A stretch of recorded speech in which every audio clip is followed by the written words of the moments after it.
Uno de los procesos previos que se debe trabajar con el niño para que pueda aprender a leer y escribir fácilmente es el desarrollo y la adquisición del lenguaje. Bienvenidos a mi canal. En este video les comparto la entrevista realizada a una profesional en el tema del lenguaje, la fonoaudióloga Leandra Zambrano. Buenas tardes, Leandra. Gracias por haber aceptado la invitación para tratar un tema tan importante como es la parte del lenguaje, ¿no? Ya que pues, he visto muchos problemas en esa parte, en la adquisición del lenguaje antes de aprender a leer, o sea, esos procesos que se realizan antes de introducir a los niños en la parte de la lectura como tal y la escritura. Entonces, pues tú eres fonoaudióloga, tienes estudios en neuropsicología, bueno, mucha experiencia con el trabajo con los niños en las dificultades del lenguaje y el aprendizaje, o sea, tienes un recorrido bien amplio y una experiencia que la verdad es muy importante y por eso pues la verdad quería mucho conversar contigo para poder darles esta información tan importante a los padres de familia y a los docentes, ¿no? Porque pues yo soy docente, llevo 20 años y la verdad es que a uno le faltan muchísimas cosas, mucha preparación en eso. Y pues quisiera que nos comentaras acerca de qué es la fonoaudiología, ¿no? ¿Qué abarca? ¿Qué es lo que tú realizas desde tu área? Ana, muchas gracias, buenas tardes por haberme invitado a este espacio. Pues espero poderles compartir información valiosa para agregarles valor a sus vidas, no solamente pues como padres de familia, sino también pues a sus niños. Básicamente para eso estamos aquí, para compartirles estos conocimientos, esta experiencia y poder ayudarlos en estos procesos de la adquisición de la lectoescritura con base en el lenguaje oral. Entonces, la fonoaudiología, pues para iniciar, nosotros somos los profesionales encargados de la promoción, la prevención, la detección, el diagnóstico y la intervención de los problemas del área de la comunicación. Y esa área de la comunicación pues abarca todo lo que tiene que ver con lenguaje, con habla, con voz, con audición y con la parte de deglución. Básicamente eso es lo que es la fonoaudiología. Bueno, y tú como fonoaudióloga, que desde tu perspectiva y desde tu experiencia, ¿qué recomiendas a los padres de familia y a los docentes en cuanto al lenguaje? Porque pues es que es, o sea, el tema más preocupante, más álgido de la educación es que los niños aprendan a leer y a escribir. Y muchas veces no interesa cómo, sino que se aprenda. Entonces, pues uno a veces no tiene en cuenta esos ciertos procesos previos, ¿no? Y de pronto el lenguaje ha sido un proceso olvidado. Yo pienso que sí, que uno se concentra más en otras cosas y la verdad es que con el lenguaje no, y ahí es donde vienen las dificultades. Entonces, ¿qué nos podrías decir al respecto? Ana, muy importante lo que acabas de mencionar. No sé si has escuchado esa frase que a veces decimos pues los papás o que dicen, es que así como habla, escribe. ¿Sí? ¿No has escuchado esa frase tan retórica? Y resulta que es muy real, ¿sí? Porque en la medida en que yo puedo tener la capacidad de desarrollar esas habilidades en el habla y utilizar entonces el lenguaje para poder afirmar, negar, para cuestionar, para solicitar, para poder ampliar una información. Entonces, en esa medida, empiezo a tener unas destrezas, unas herramientas para poder transmitir lo que pienso, lo que siento, lo que necesito. Entonces, y en ese poder transmitir toda esa información, entonces empieza a desarrollarse como esas etapas del lenguaje, ¿sí? Que es la parte fonológica, sintáctica, semántica y pragmática. Sí, esas son como unas etapas que van dándose de manera secuencial y evolutiva según el desarrollo normal y espontáneo y natural del niño, ¿sí? Por desarrollo normal del lenguaje se deben ir dando como esas etapas. Entonces, en la medida en que el niño va aprendiendo a reconocer, por ejemplo, desde la parte fonológica, fonética, esos fonemas, esas letras, ese poder imitar, ¿sí? Porque los niños aprenden a hablar porque empiezan a observar y a poder intentar imitar lo que están observando, a escuchar qué es lo que están produciendo a nivel del lenguaje en su entorno. Entonces el niño empieza también a tener esa imitación y a ganar esos fonemas, ¿sí? Todos los fonemas son como todo el abecedario, digámoslo así, nosotros le llamamos el cuadro fonológico. Entonces el niño empieza a ganar ese punto y el modo articulatorio, es decir, dónde empiezo a mover mi lengüita, que al principio es inconsciente, para que me empiecen a dar unos sonidos. Eso es toda la etapa prelingüística que va de los 0 a los 12. Entonces el balbuceo, el gorjeo, el aleo, todo esto que son el juego de los sonidos. Entonces es importantísimo que los niños vayan quemando esas etapas, porque es que todo esto después los va a llevar a poder tener de una manera adecuada esa adquisición de la lectoescritura. En la medida en que se va dando como esa formación, esa secuencia adecuada a estos procesos de lenguaje, pues va a permitir que el niño más adelante pueda tener un buen proceso de adquisición de esa lectoescritura. Posterior a que adquieren esos fonemas, entonces ya pasan a la parte de la sintaxis y la morfosintaxis, que es la construcción de frases, como con todos esos elementos gramaticales y esos conectores van empezando a construir frasecitas simples. Por ejemplo, a los 2 años ya tienen que tener alrededor de 200 palabras, o sea, tienen que tener muchas palabras, ¿sí?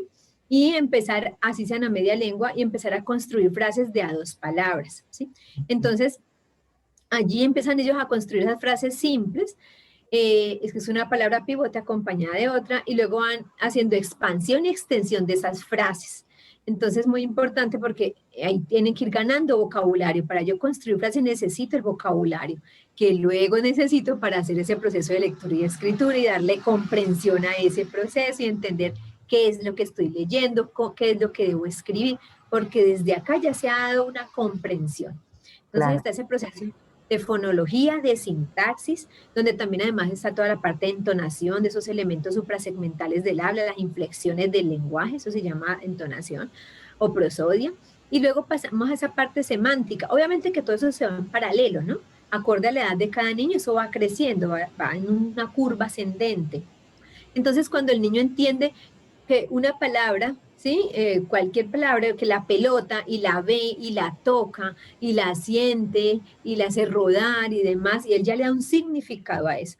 Entonces, ese significado es la comprensión, ¿sí? Ese seguir una instrucción, el que yo pueda entender lo que me están diciendo y responder coherentemente ante lo que me dicen.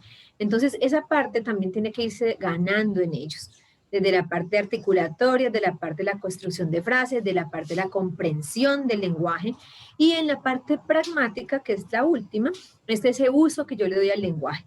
Ya como todo esto lo integro para yo poder iniciar una conversación, sostenerla, finalizarla, para manejar un discurso, para hacer todo esto que tiene que ver ya con la comunicación como tal. Entonces ese es el uso del lenguaje, la pragmática. Todo esto, Ana, se integra para poderle dar paso a ese proceso de la lectura y la escritura. Entonces, cuando yo ya juego con los sonidos del lenguaje, perdón, yo apago eso. Cuando yo ya juego con esos sonidos del lenguaje, eso se llama conciencia fonológica, el que yo pueda discriminar esos sonidos, reconocerlos, secuencializarlos, sintetizarlos y analizarlos. Cuando yo tengo esas habilidades y esas operaciones ya organizadas a nivel de algo que se llama conciencia fonológica, que es ese juego, el dominio del juego de los sonidos del lenguaje, entonces yo ahí ya puedo tener una integración y un buen manejo de toda esta parte de mi lenguaje, con vocabulario, con pronunciación, con comprensión, con uso del lenguaje, y puedo darle paso a esto que tiene que ver ya con la lectura y la escritura, con la adquisición de esos procesos mismos. O sea que, de acuerdo a lo que tú dices, o sea, ¿cuáles serían las dificultades que puede presentar un niño que no ha desarrollado, no ha adquirido bien esa parte del lenguaje en el momento de aprender? Porque es que lo que pasa es que sucede que cada que se habla, digamos, de lectura, inmediatamente se relaciona con letras, ¿no? Y palabras y códigos, pero muchas veces los niños no están preparados para eso, o sea, hay que hacer unos procesos y este es uno importantísimo. Entonces, ¿cuáles serán las dificultades entonces que se pueden presentar, se pueden evidenciar pues en los niños que no han desarrollado muy bien el lenguaje? para el aprendizaje de la lectura. Previo a eso es importante tener en cuenta que también debemos estar alertas a los signos de alarma que se están presentando como alteraciones a nivel del lenguaje, porque por eso también pueden haber dificultades en esa adquisición misma del proceso de la lectoescritura. Por ejemplo, una hipoacusia, es decir, una pérdida auditiva que puede ser unilateral o bilateral. Por eso yo recomiendo enormemente. Yo llevo 25 años en el tema trabajando con niños con dificultad del lenguaje y yo les recomiendo siempre, y en mi anamnesis, en la recogida de datos, cuando voy a evaluar un niño, el examen de la audiometría donde está actualizado. Optometría y audiometría, pero la audiometría para mí es fundamental por el tema del lenguaje, porque va asociada inmediatamente. Entonces, una audiometría cada año, por favor, hacerle a los niños, ¿sí? Porque con una pérdida auditiva, ¿cómo discrimino los sonidos? ¿Cómo los reconozco? ¿Cómo los uso para poder luego, ¿sí?, ponerlos en una hoja, poder leer, ¿sí? Es importantísimo la audiometría clínica infantil. Esa es una causante de alteraciones del lenguaje que también puede repercutir en los procesos de lectura y escritura. También, por ejemplo, niños con TEA, trastorno del espectro autista, también tienen dificultades con su lenguaje comprensivo y expresivo, que puede ser mixto o no. También algo que se llama TEL, trastorno específico del lenguaje o disfasia. Sí, es una alteración en la adquisición de las habilidades y las destrezas comprensivas y expresivas en todo el sistema lingüístico. Entonces, eso también impide y tiene sus consecuencias sobre el proceso de la lectura y la escritura. Por ejemplo, las dislalias son dificultades a nivel de la articulación. Entonces, el niño que no, son dificultades en ese proceso que no logra emitir correctamente ese punto y modo articulatorio de los fonemas porque no tiene como esa lengüita loca, digámosle así, no ubica esa lengüita adecuadamente, voluntariamente, para llevarla arriba o abajo para que le suene de determinada manera, ¿sí? Entonces es importante tener en cuenta, las dislalias, por ejemplo, los niños omiten letras, entonces en vez de decir pasto, dicen pato, pulga, puga, torta, tota, entonces, o hacen sustituciones, entonces va a decir ratón, dicen latón, perro, pelo, o hacen distorsiones, hacen transposiciones, hacen adiciones. Entonces, estas dislalias, que a veces las denominamos como dislalias múltiples funcionales, dependiendo del diagnóstico que demos, estas dificultades para articular correctamente los sonidos también repercuten sobre el tema de la lectura y la escritura, porque así como hablan, escriben. Si a mí no me suena pista, me suena pita, porque no digo la S, pues ¿qué tengo aquí? Como significado pita y pista, no hay una S ahí, pita, lo escriben igual. Entonces, mira lo importante que es estos temas de estar atentos a esos signos de alarma de qué está pasando con mi niño desde el lenguaje, ¿sí? Incluso un síndrome de Down, todos estos temas, hay muchos, falta, por ejemplo, de estimulación del ambiente, del medio ambiente, problemas a nivel neurológico, por ejemplo, dificultades en la motricidad orofacial, estos imbalances musculares. O sea, hay muchas cosas, Ana, que no ayudan, ¿sí?, a que se dé un buen desarrollo del lenguaje y que por ende esto va a repercutir sobre los procesos de la lectura y la escritura. Entonces estemos muy atentos a eso, cómo se va desarrollando el lenguaje de mi hijo, porque va directamente relacionado con el proceso de la lectura y la escritura. Pero bueno, pero hay alguna forma de pronto de poder ayudarlos a los niños, obviamente, digamos, en el caso de que o sea, lo digo por propia experiencia, porque normalmente en todos los grupos que tuve siempre había niños que llegaban con ese tipo de problemas y porque no se había desarrollado muy bien, digamos, en la etapa de preescolar, que es donde se deben de realizar muchísimos ejercicios, actividades, desarrollar estos procesos, y había que enviar al niño precisamente a fonoaudiólogo, a otros profesionales para poderles ayudar. Pero ¿hay alguna forma de poderles ayudar? Porque no todo el mundo, digamos, va a poder tener acceso a ir a un fonoaudiólogo, ¿cierto? Entonces, ¿habría alguna forma? Por ejemplo, podríamos realizar algo más profundo, no sé, un taller que tú nos puedas ayudar para aclararnos, que nos puedas dar herramientas, que nos puedas ayudar con esta parte, porque a veces, como docente lo digo, uno se queda, o sea, lo que uno aprendió en la universidad y lo que de pronto por ahí alguien le comenta, alguna amiga fonoaudióloga, mira, haz estos ejercicios, pero no es lo mismo que una profesional, una experta que sabe del tema, lo pueda guiar y pueda darle al menos unas pautas que uno pueda realizar y porque yo me imagino que habrán, digamos, niveles, ¿no? Niveles de dificultad en los niños. Algunos que se pueden hacer con algún tipo de ejercicios, hay otros que necesariamente hay que remitirlos a un profesional.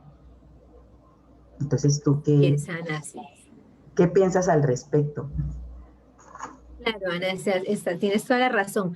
Depende de lo que tenga el niño. O sea, en general yo podría decir, no, para estimular el lenguaje hay muchísimas opciones, ¿sí? Entonces tenemos cuentos, tenemos canciones, los títeres. Y obviamente que esa parte de los cuentos es fundamental. Para mí una herramienta fundamental son los cuentos, porque en un cuento trabajas de todo.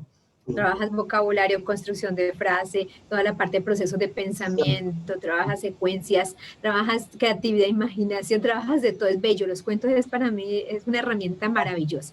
Entonces, en términos generales, los cuentos, las canciones, y ahí, y ahí también devolviéndome un poco a los cuentos, trabaja la comprensión, muy importante, porque ellos primero tienen que hacer acá todo este proceso de abstracción, de asociación, de correlación, de clasificación de ideas, por cosas, clasificar formas, tamaños, colores. Cuando el niño desde que está pequeño empieza a trabajar toda esa parte a jugar, porque eso en realidad es como juegos para ellos, y el adulto interactúa con el niño de esa manera, pues ya lo está preparando para un proceso de la lectoescritura, donde hace lectura de imágenes, donde no entiende las letras aún el niño, pero está haciendo una lectura de imágenes, ¿sí? Donde tú le preguntas ese, ¿y por qué? ¿Y cuándo? ¿Y dónde? ¿Y cómo? ¿Y para qué? Esas preguntas sí o sí tienen que estar en los cuentos, porque es que ahí le estás trabajando la comprensión. Luego cuando él vaya y lea un cuento, pues ya tenga pues la capacidad de poder hacer este más grandecito, pues va a ser mucho más fluido en esa adquisición, ese proceso, porque desde acá, desde que están pequeños, has trabajado el vocabulario, la pronunciación, la comprensión. Hay que hacer un proceso previo. No es leer y escribir en la inmediatez, no es apréndase las letras, no, debe haber un preámbulo que lleve al niño a realizar esa adquisición por análisis, ¿sí? Por síntesis, porque puede entenderlo.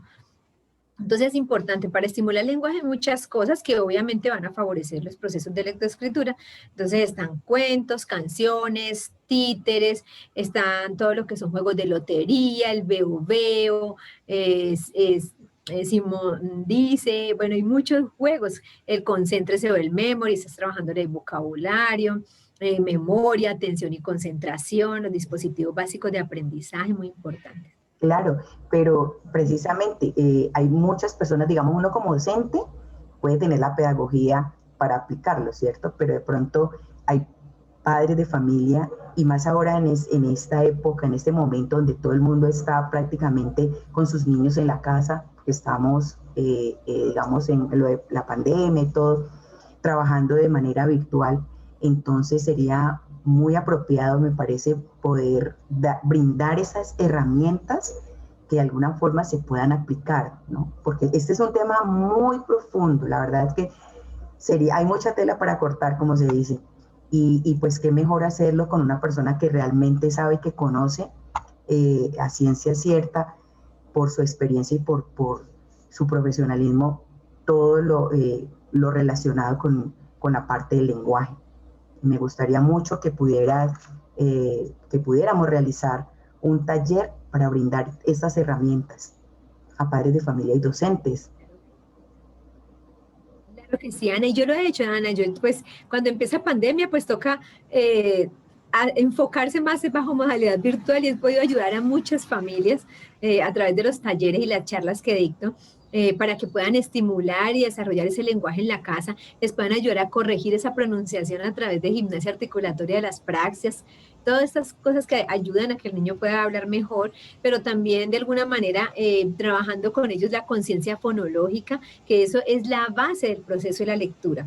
Entonces, Así. imagínate lo importante que es cómo enseñarle al niño a través de los juegos, de las rimas, de la trabalengua, bueno, de la poesía, la retahíla y de otra cantidad de cosas, de palabras que suenan igual al principio o al final. Son puros juegos que ayudan a que el niño tenga la capacidad y las bases para poder acceder al proceso de la lectura, sobre todo de la lectura. Entonces, hay talleres para eso muy bellos, los hemos trabajado, nos ha ido muy bien.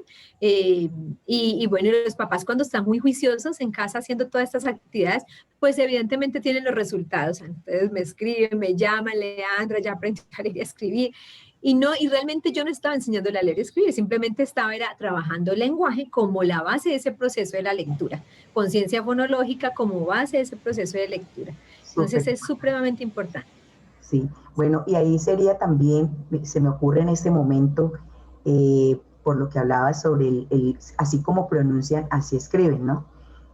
Pero también sucede que hay situaciones que son culturales en las familias y hay regiones, por ejemplo en Colombia, hablemos de Colombia, puede existir en cualquier otro país, la forma de pronunciar, ¿sí? Y ya es cultural. Entonces allí, por ejemplo, cómo se trabajaría esa parte. Por ejemplo, dando un ejemplo, saliéndonos del país, en Puerto Rico, creo que ellos hablan mucho con la L, ¿no?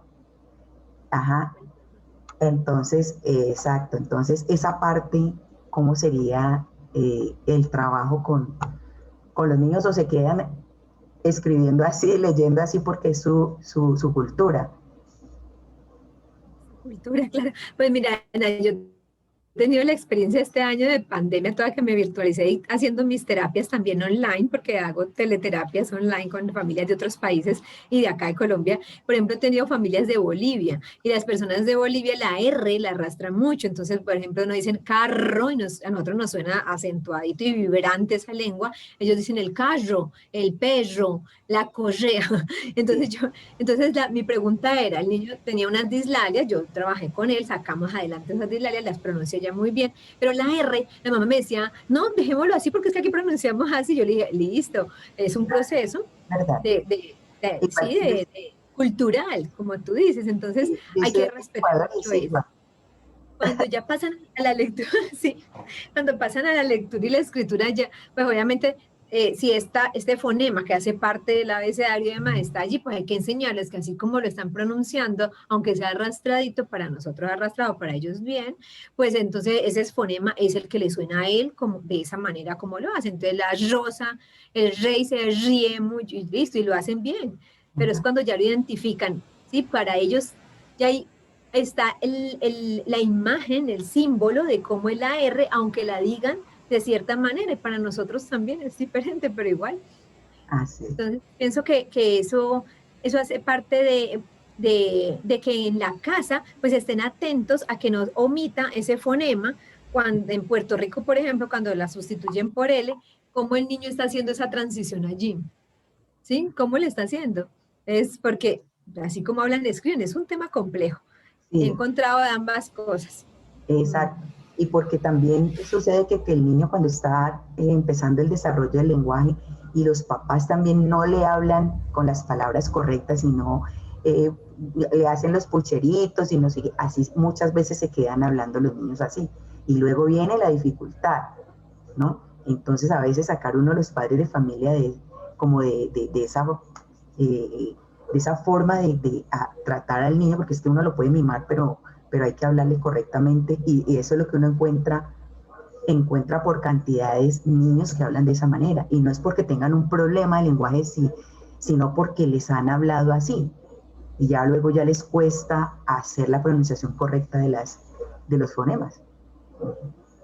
En el taller, Ana, que yo dicto para padres y para docentes, hay un tema específico, un subtema, pues del tema grueso, y es errores que no ayudan a estimular el lenguaje de los niños. Y dentro de eso está eso que tú mencionas tan importante, evitar distorsionar las palabras al niño, hablarle claro. Usted lo puede mimar, pero háblele claro. Yo le puedo decir, ay, tan lindo uno callajo, mi muchacho de mochito, que no sé qué, y no estoy hablando distorsionado, pero le puedo decir, tan lindo, mi muchacho hermoso, te amo, mi príncipe, y estoy hablándole con mimado, o pues tierno, pero claro. Entonces uno tiene que hablarles claro. Hay otro error muy común, Ani, es no adivinarles ni anticiparles, ¿sí? Ni traducirles, porque entonces uno se anticipa las vocalizaciones de ellos o les termina las frases, entonces no le permite ese espacio a que él entienda que estamos esperando que se exprese verbalmente, ¿sí? Y que lo haga de manera correcta. O simplemente les gusta como lo dicen, entonces, ay, mire, Chapito, el sapito, importante que señale la boca, le muestre, mira, dime sapito, no le digan la palabra mal dicha, sino que inmediatamente dan el modelo correcto y ya. Pero los dejan hablar así porque les parece bonito, tierno. Y he tenido terapias con niños de 7 años hablando como un niño de 4. Sí, Entonces, y es eso, es porque, como tú dices, les hablan distorsionado y el niño se queda con la validación de que se dice la palabra así, entonces no la corrigen, no tiene un modelo adecuado. claro. Y precisamente ya uno como docente cuando recibe los niños y va a enseñarles ya el proceso de la lectura y de la escritura como tal, ahí es donde vienen los problemas, ahí es donde viene la dificultad porque el niño se va a demorar mucho más en adquirirlo, porque el cerebro es el que interpreta son sonidos, ¿no? Entonces, porque cuando ya se dice, no, aprendió la M, ya sabe que es la M, ya sabe que la M con la A es más, pero resulta que el niño no está haciendo ningún proceso. O sea, ha memorizado el nombre de unos códigos y dice ma, pero realmente es el sonido, ¿no? Ajá. Lo que tú dices es supremamente importante, Ana, porque es que es ese que el niño logre hacer la asociación auditivo-vocal, pero teniendo conciencia de cómo es, por eso se llama conciencia fonológica, cuando él juega con esos sonidos, cuando él sabe que palabras que terminen en co, como nico, pico, chico, se parecen, pero son diferentes en el sonido al principio, porque al final se parecen y significan cosas diferentes. Cuando el niño aprende a jugar con esos sonidos del lenguaje, entonces le va a quedar mucho más fácil poder mover, por ejemplo, esos sonidos dentro de una palabra y ya poder integrarla para escribirla o leerla. Entonces es fundamental que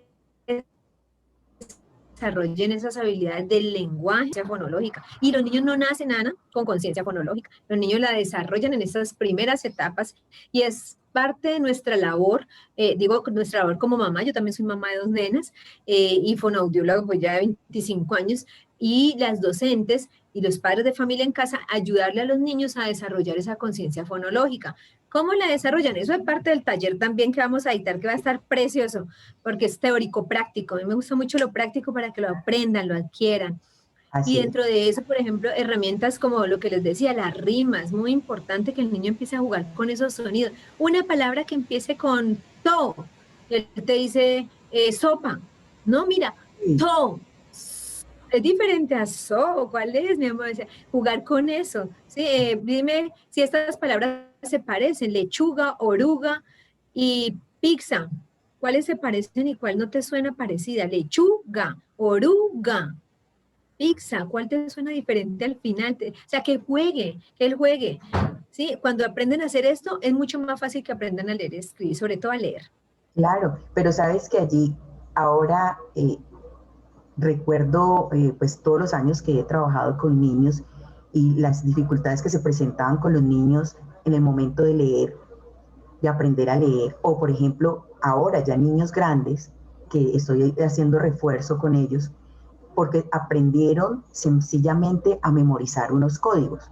Entonces, unen esos códigos, forman la palabra, pero como no tiene un sentido para ellos, precisamente ahí es donde viene el problema cuando uno quiere hacer la rima y trabaja con la rima y sucede eso, que uno les dice que rime oruga y dicen cualquier cantidad de palabras, pero ninguna que suene como oruga. Pero mira, es que es el sonido, oruga. Entonces, muchas veces es porque han aprendido solamente de una forma mecánica, de una forma memorística, memorizaron palabras, memorizan letras, entonces ellos ya su memoria sabe que al unirlas formó una palabra, por ejemplo la palabra pelota, y ya formó esa palabra, pero nada más, pero no tiene de pronto una conciencia de su significado y no tiene conciencia de precisamente de los sonidos. Entonces, ese es el trabajo tan complicado que a diario los docentes vivimos con los niños y pues que no tenemos muchas veces las herramientas, ¿no? Y qué bueno poder ofrecer talleres, capacitaciones, cosas que puedan ayudar y más en este tiempo donde prácticamente los que están manejando la situación, por decirlo de alguna manera, son los padres de familia, porque tienen que tener sus niños en la casa y los por ahí veía algunos, digamos, personas, padres de familia que escriben por el Face, por las diferentes redes sociales, a veces una queja, ¿no?